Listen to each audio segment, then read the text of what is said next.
Fala aí pessoal, sejam muito bem-vindos a mais um vídeo do Biologia Direta, Biologia Sem Enrolação. E no vídeo de hoje nós iremos falar sobre o formato e o tamanho desse camarada azulado que vocês estão vendo aí. Esse camarada chamado planeta Terra. E você deve estar se perguntando, professor, como é que é possível alguém tirar a foto do planeta, né, uma foto de fora para dentro? Como é que se consegue fazer isso?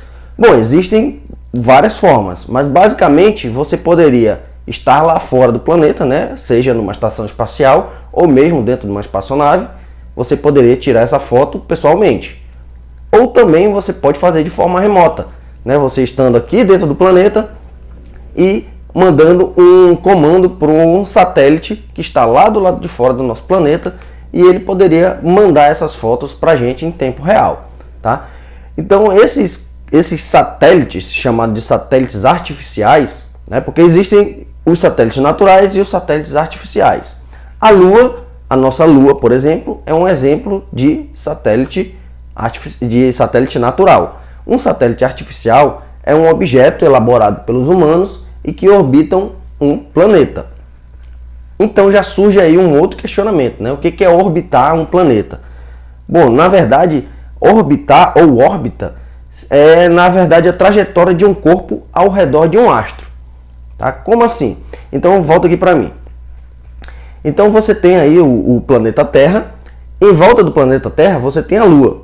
Só que essa Lua, que é um satélite natural, ele está girando em torno desse planeta. Ele nunca para de girar em torno do nosso planeta. Ou seja, a Lua está orbitando o planeta Terra. Ao mesmo tempo que a Lua está orbitando o planeta Terra, a Terra e a Lua estão orbitando o Sol, tá? Sempre fazendo aquela mesma rota. Essa rota justamente se chama a órbita. Essa órbita, ela depende de vários fatores aí, né? Você vai depender da velocidade, da força gravitacional, mas isso nós vamos deixar para falar numa aula mais lá para frente. Por enquanto aqui, vamos deixar só na órbita mesmo, tá certo? Bom, esses satélites, quando eles são enviados aí para o espaço, eles são enviados com algum intuito, né? Ele tem vários objetivos quando você envia um satélite para o espaço. Esse satélite, que na verdade não é somente um ou dois ou três que estão lá fora, na verdade você tem centenas de milhares de satélites espalhados aí pelo espaço, né? Inclusive em volta da Terra, ou seja, orbitando o nosso planeta.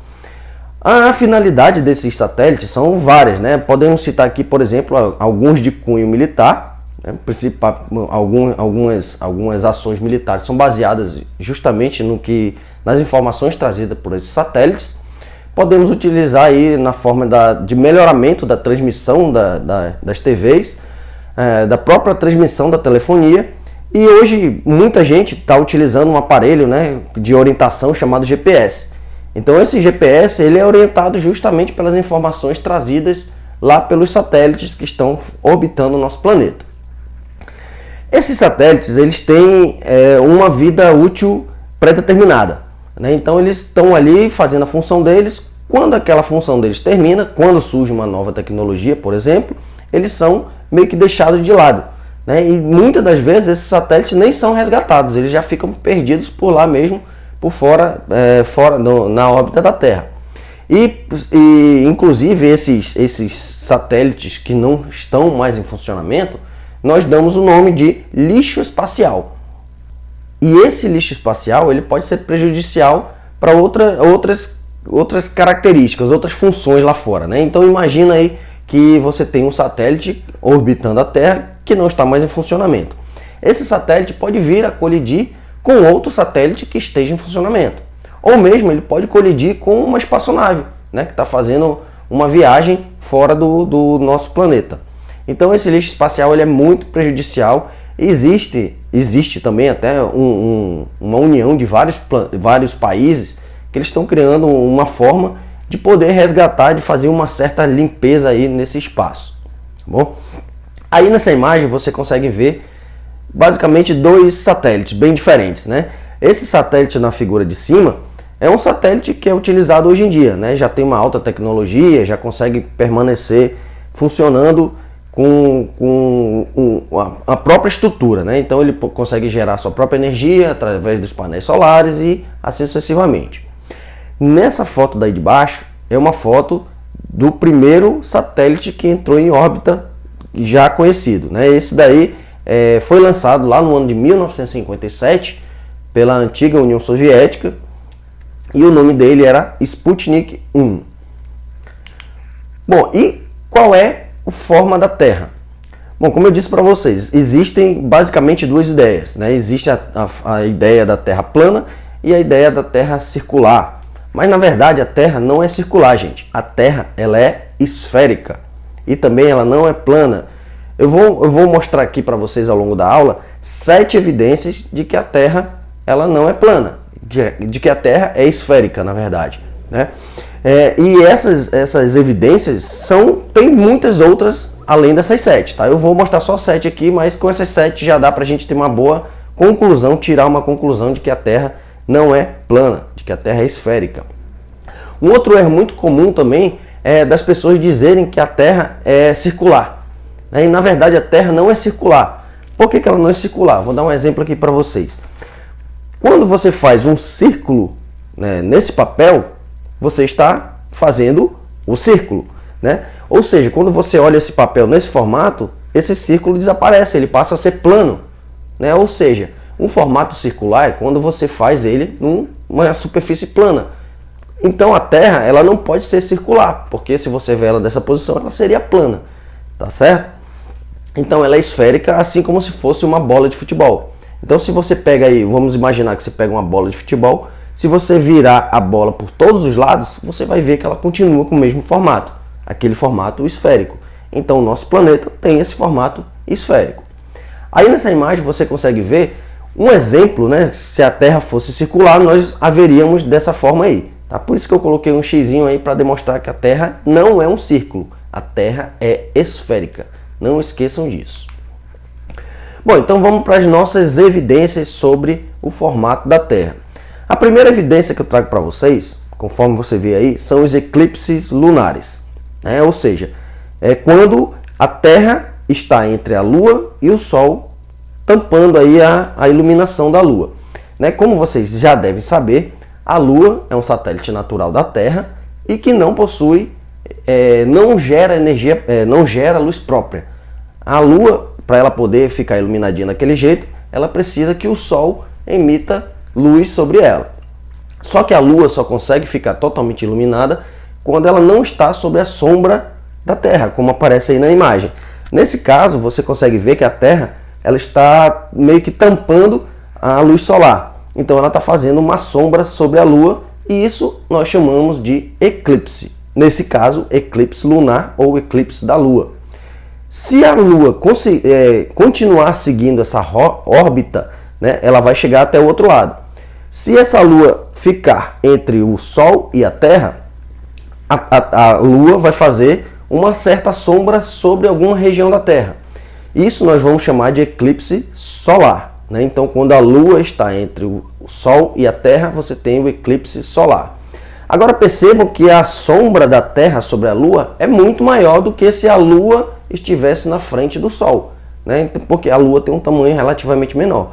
É por isso que quando há um eclipse solar, você não consegue ver ele em todas as regiões desse lado do planeta que está iluminado. Você consegue ver apenas um pedaço dele, né? Porque a sombra que a Lua vai fazer sobre a Terra é muito pequena. Então esse eclipse solar ele só é visto de pequenas regiões do planeta, dependendo da posição que a Terra se encontra. Então essa aí é a primeira evidência. Mas professor, eu ainda não entendi o que o eclipse pode trazer de conclusão para a gente em relação ao formato da Terra. Então vamos ver aqui, ó. Eu coloquei essa imagem para vocês de diferentes fases da Lua ou diferentes eclipses também. Né? Se você observar aí, ó, a Terra, a Lua, nessa primeira imagem, você vê que ela está uma Lua cheia, completamente iluminada. Né? Então significa que ela não tem nenhuma sombra sobre ela ali. A partir do momento que a Terra vai entrando na frente da luz, ela vai criando uma sombra sobre essa Lua. Então perceba aí, ó, que ao passar do tempo, à medida que a Terra vai sombreando essa Lua, ela vai desaparecendo aos poucos. Agora perceba, eu coloquei até aí uma marca para você, perceba que a sombra que a Terra está fazendo sobre a Lua, ela não é uma sombra completamente reta. Essa sombra, ela tem uma certa curva, né? Vocês conseguem perceber nessa imagem aí, ó. Ou seja, se a sombra da Lua a sombra da Terra está sendo emitida sobre a Lua e ela apresenta esse formato curvo, a gente consegue ter uma forte evidência de que a Terra tem um formato esférico. Se a Terra fosse plana, ela teria esse formato dessas linhas que eu marquei para vocês aí. Então essa daí é a nossa primeira evidência. Vamos para a segunda. A segunda evidência está relacionada com a linha do horizonte. Professor, o que é a linha do horizonte? Bom, então imagina aí que você está num local onde não há praias, não há montanhas, ou não há prédios, não há montanhas, que você consiga enxergar o mais longe possível. Então vamos pegar um ambiente de praia aí. Nesse caso dessa figura aí que você está vendo esse pôr do sol, se você observar o mais longe possível, você vai perceber que o céu parece que está tocando na água. Não é isso? Parece que os dois estão se juntando ali e tem uma linha separando os dois. Essa linha nós damos o nome de linha do horizonte. Mas por que baseado nessa linha nós conseguimos saber que a Terra tem um formato esférico? Bom, vamos para a figura aqui ao lado. Aqui você está vendo um observador, como se fosse você na praia, olhando lá para o sol, né? Você está vendo essa mesma imagem aí. Vamos imaginar que tem um navio chegando de lá da linha do horizonte até a praia e você fica observando ele. Quando você observa esse navio chegando, primeiro, ele não vai aparecer inteiro, né? Então volta aqui para mim. Vamos imaginar aí que você tem esse papel de novo, né? Como sendo um navio. Então esse navio está vindo lá da linha do horizonte. Só que quando você enxerga esse navio lá da linha do horizonte, ele não vai vir inteiro assim, ó, como você está vendo aqui. Quando você enxerga ele lá na linha do horizonte, ó, ele vai estar bem aqui embaixo assim, ele vai aparecer só a pontinha dele. À medida que ele vai se aproximando da praia, ele vai subindo, vai subindo, vai subindo, até ele aparecer inteiro. Entenderam?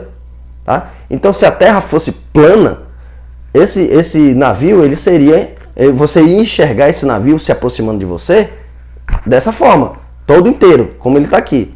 Mas como a Terra tem uma curvatura, né, esse navio ele está vindo lá de baixo, lá da curvatura da Terra. Como ele está vindo lá da curvatura, ele vem subindo, subindo, subindo, subindo até aparecer todo. Tá? Então volta para a figura aí, ó. Você está vendo aí nessa figura do lado direito uma pessoa observando esse navio. Então, professor, por que a gente vê o barco subindo aos poucos? É justamente por causa dessa inclinação aí, dessa curvatura da Terra. Então perceba nessa linha vermelha, é como se fosse a linha do horizonte, né? Onde a pessoa consegue enxergar. Você não consegue enxergar depois da linha do horizonte. Isso se você estiver nessa mesma altura da linha do horizonte. Agora, se esse mesmo observador subisse nesse coqueiro, por exemplo, ele já ia ter uma outra visão. Ele já ia conseguir enxergar mais longe ainda, né? Então, quanto mais alto ele está da linha do horizonte, mais longe ele consegue ver. Então, talvez, se ele subisse nesse coqueiro, ele conseguisse enxergar esse navio por inteiro, porque ele já teria um outro campo de visão. Entenderam?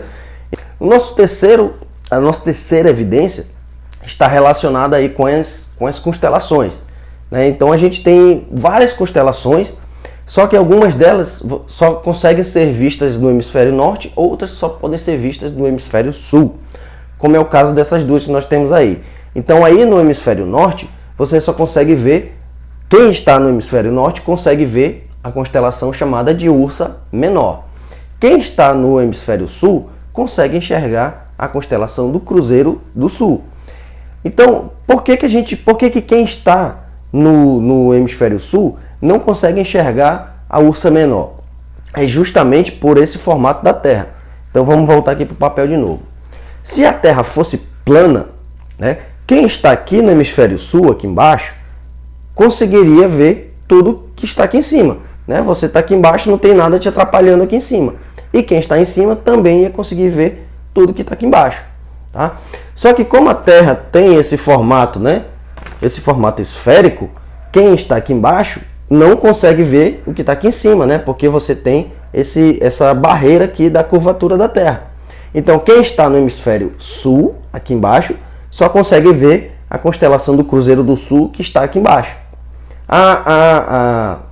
O pessoal que está no hemisfério norte consegue ver a Ursa menor porque ela está aqui em cima.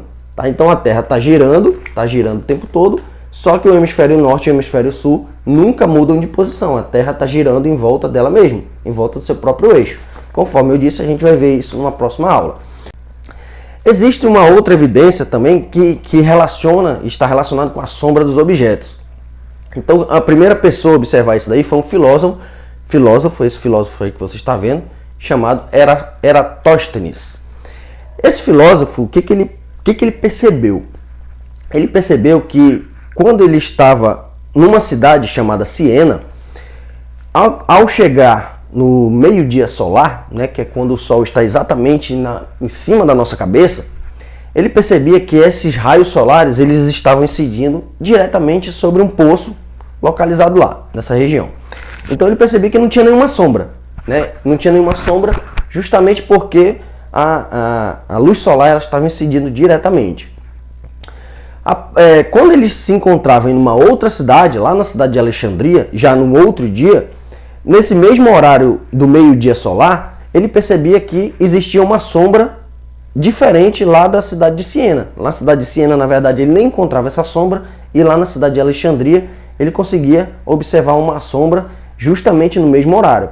Então ele ficava pensando, como é que pode? Se eu estou com a mesma luz, né, vindo do Sol, e uma luz está fazendo sombra e na outra cidade não tem essa sombra, deve ter alguma coisa errada aí. Então ele começou a estudar e entendeu justamente o que você vai ver aqui, ó. Então, ó, perceba que a luz solar que está incidindo sobre a Terra, ela está incidindo ao mesmo tempo, tanto na cidade de Alexandria como na cidade de Siena. Então você vê essa figura aí em cima, ó, por conta da curvatura da Terra, os raios solares que estão chegando em Siena estão chegando diretamente. Mas como a cidade de Alexandria está numa distância um pouco maior em relação a Siena, você vai ver que esses raios vão entrar numa angulação diferente. E é isso que vai trazer essa sombra aí na cidade de Alexandria. Vamos para a nossa sexta evidência. Em relação ao nascer do Sol, né, você vai ter os diferentes fusos horários. Então imagina aí, vamos pegar só o Brasil, por exemplo. No Brasil, como é um país muito grande, nós temos horários diferentes, né? Nós temos fusos horários diferentes. Então você já deve ter escutado alguma vez na vida, sei lá, vai passar um jogo de futebol às 9 horas no horário de Brasília, né? Porque o horário de Brasília é a nossa capital, então ele é definido como a base. Então se você estiver antes desse ponto, você vai ter um horário. Se você estiver depois desse ponto, você vai ter outro horário. Professor, não estou entendendo. Então volta aqui para a imagem que eu vou tentar mostrar para vocês. Bom, aí você tem o globo terrestre dividido em várias linhas. No centro do globo terrestre, você tem uma linha principal chamada meridiano de Greenwich. E aí é como se fosse o ponto zero. Então imagina aí essa bola de futebol de novo, com esse meridiano de cima para baixo, né? Então de cima para baixo você vai ter uma divisão da Terra. Quando a luz do Sol começa a iluminar esse meridiano, você tem a 0 hora, vamos dizer assim, a hora inicial. À medida que a Terra vai girando, um lado da Terra vai ficando escuro, o outro lado vai ficando mais claro, né? Aos poucos vai ficando mais claro. Então, à medida que ela vai girando, ou você vai aumentando as horas, ou você vai diminuindo as horas. É por isso que às vezes você diz assim, aqui no Brasil, vamos supor que aqui no Brasil seja 10 horas da manhã. Aí você diz que lá no Japão, que está do outro lado do mundo, é 10 horas da noite, né? Por conta da diferença de horários. Se a Terra fosse plana, você teria a mesma iluminação. Então, se você tem a mesma iluminação, não iria existir essa diferença de fuso horário. E junto com esse fuso horário, nós temos aí a nossa sétima evidência, que são as estações do ano, né? Então, devido a essa forma esférica e a inclinação da Terra, o Sol vai incidir mais em uma região do que em outra. Da mesma forma como acontece aí com o fuso horário, né? Então, como você tem fuso horário diferente, você também vai ter estações do ano diferentes. Claro que em algumas regiões do planeta, a incidência solar é praticamente a mesma, né? Então, quem mora ali no centro do planeta, naquela região do meio ali da linha do Equador, praticamente vai ter sol abundante o ano inteiro. Então, dificilmente você vai perceber a diferença entre estações do ano. Mas quando você mora nas extremidades, você consegue perceber justamente essas 4 estações bem definidas. Tá certo, galera? Então era isso, por hoje é só. curta o vídeo, curta o canal, bate no sino e até a próxima. So anytime you stop me, you want your